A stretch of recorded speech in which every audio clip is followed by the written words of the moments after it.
JDU दफ्तर की तस्वीरें आ रही हैं, पटाखे जलाए जा रहे हैं, देखते हैं जरा तस्वीरें।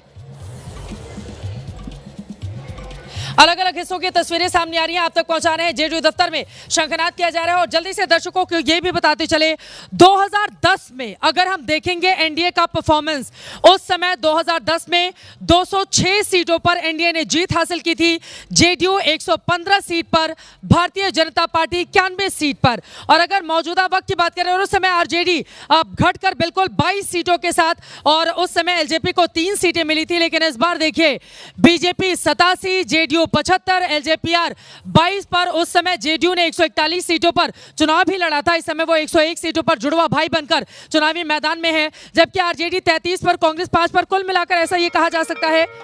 और देखिए बार बार वहां पे घंटे घड़ियाल की आवाज सामने आ रही है, लेकिन कुल मिलाकर सुनामी इस समय नरेंद्र मोदी और नीतीश कुमार के नाम की देखने को। जो बटेगा वो कटेगा। वो लोग विभाजित थे, बुरी तरह से बटे हुए थे, फ्रेंडली फाइट के नाम पर हर जगह उनकी हार हो रही है, अपने परिवार में बटे हुए थे।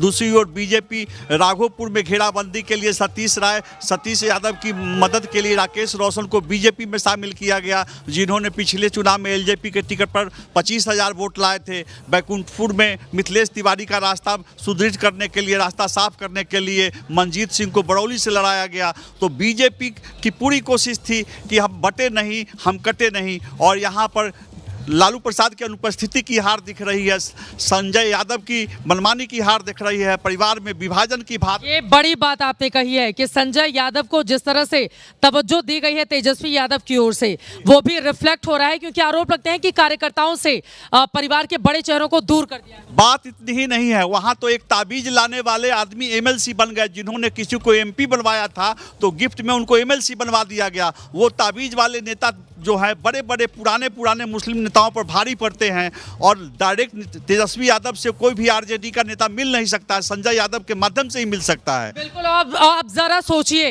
कि तेजस्वी यादव जो कभी मुख्यमंत्री बने भी नहीं, 17 महीनों के लिए डिप्टी सीएम रहे, उनसे आरजेडी का ही कोई कार्यकर्ता मुलाकात नहीं कर सकता है। और दूसरी तरफ भारतीय जनता पार्टी के बड़े बड़े नेताओं ने, खुद गृह मंत्री अमित शाह ने वहां पर जाकर जिस तरह से अपने कार्यकर्ताओं को मनाया है, ये कहते हुए कि पहले मजबूती से आप चुनाव लड़िए, जीतिए और उसके बाद सभी को संतुष्ट किया जाएगा, ये उसका भी असर इस समय रिजल्ट में साफ साफ देखने को मिल रहा है। और इस वक्त हमारे साथ और भी खास मेहमान जुड़ चुके हैं। राजीव जेटली जी, भारतीय जनता पार्टी के प्रवक्ता, हमारे साथ मौजूद हैं। हरियाणा चुनाव को लेकर आज भी कांग्रेस पार्टी तंज कसती है, आप हरियाणा से ही आते हैं।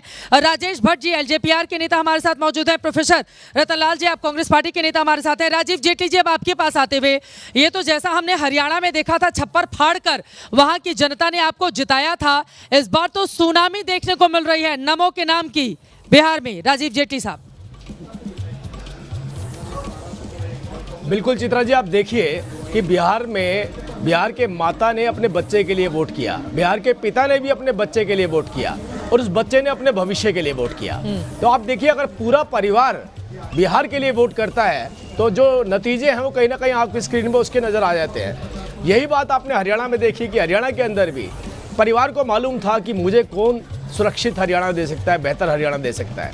और एक बात तो प्रूव हो चुकी है कि देश के प्रधानमंत्री नरेंद्र मोदी जी की लीडरशिप और जिस तरीके से हमारे केंद्रीय मंत्री, हमारे गृह मंत्री अमित शाह जी ने वो भूमिका निभाई, वो लीडरशिप वहाँ पर दी, वहाँ की स्ट्रेटेजी बनाई, वो कहीं ना कहीं नतीजों के रूप में आपको नजर आ रही है। नीतीश कुमार जी और देश के प्रधानमंत्री नरेंद्र मोदी जी पर बिहार की जनता ने अपना वोट किया, अपना मैंडेट दिया है, बेहतर भविष्य के लिए दिया है। वो गुंडा राज नहीं चाहते थे, बेहतर बिहार चाहते थे, और बिहार की डेवलपमेंट में आप कोई रोड़ा नहीं चाहते थे। वो रोड़ा भी बीच में नहीं आना चाहिए। उसका रिजल्ट आपको कहीं ना कहीं जो इंडी गठबंधन है उसके फिगर्स में नजर आ रहा होगा।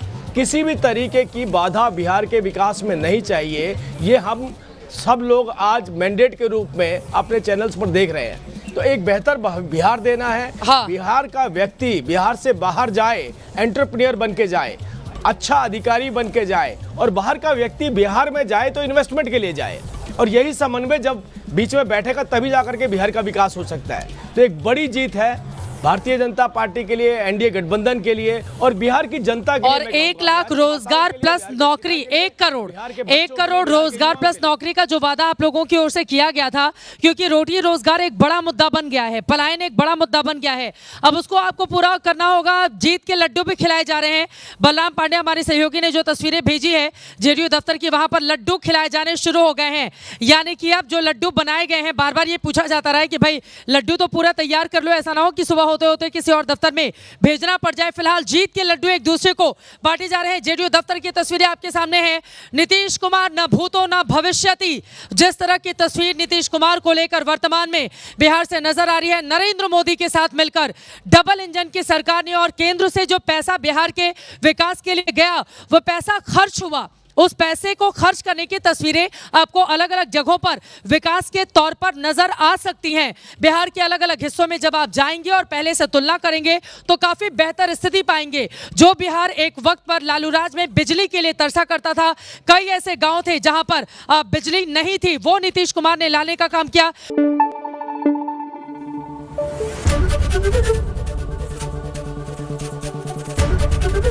एबीपी न्यूज आपको रखे आगे।